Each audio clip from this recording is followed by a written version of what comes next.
We've talked a lot about the many benefits, the many advantages of technology and things like data and the many opportunities that presents. But of course, all of these things also come with responsibility. What's your opinion on, say, the question of cybersecurity, information security? Is this something that you believe needs to be on the boardroom agenda? Is it something that needs that really high level attention from the top? Yeah, I guess we all suffer from what cobbler shoes.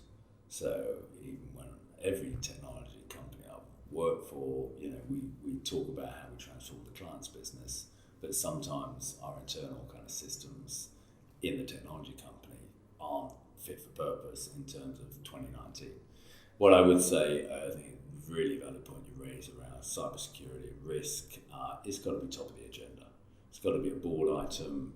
Most of the companies I've led as CEO, I've introduced it to the board. It's there as a standing item. You get an update from the person responsible and accountable for cybersecurity in the company, and that could be the IT director, CIO. But as you kind of grow, you probably want to specialise that in either a consultant or a full-time employee, because I think many companies will be offering this as a consultative offering to their customers as part of the whole solution. But in your own business, it's absolutely critical. You've got to keep data safe. You've got to make sure you're really effective in terms of the outside threats. But probably in 90% of occasions, it's the internal just sloppiness, where you leave your laptop on a train, you lose your iPhone, it's kind of not protected, it's not encrypted, all these sort of things. There's lots of things you can do to raise awareness, get everybody actually kind of marching to the same tune, that everybody in your company owns a responsibility to keep every client safe, every bit of data safe, and be very responsible and judicious around the cybersecurity threat. And I think I would advocate any business should do that, and you start doing it through training, and then obviously you make sure you have all the things like firewalls and patches, up-to-date antivirus and all those sort of things in place.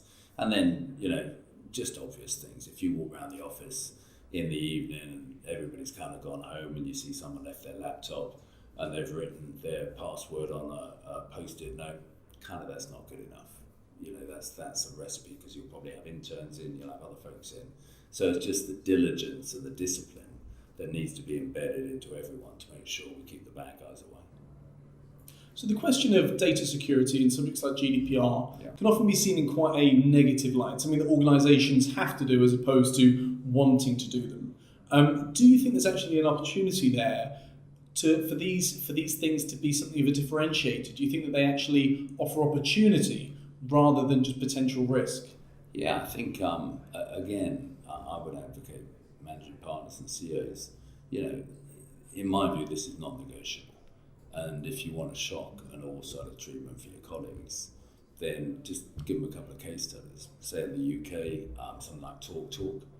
I know Dido, who's a great CEO, but within literally minutes and hours and days, the trust that was built up in that company was decimated effectively. And we're all as CEOs and leaders trying to build trust with our customers and our colleagues. And it takes days, weeks, months, and years to build trust. But in the digital age, it takes seconds to destroy. So, fundamentally, if you're not serious about it, go and look at a few case studies.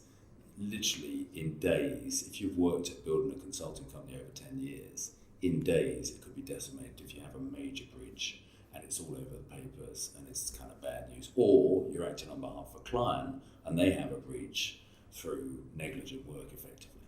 So I think kind of you have to maybe create that burning platform, that shock and awe moment, because then I think then you can say, let's turn this into a positive.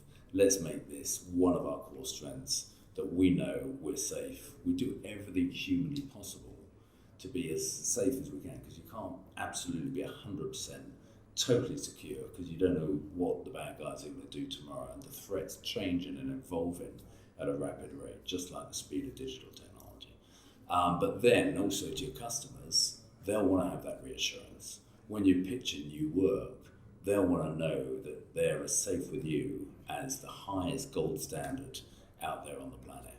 And I think therefore you can make it a virtue, And then you have to kind of make sure it's real in your firm. You have the systems, processes, training, and the people awareness to make sure that's a reality.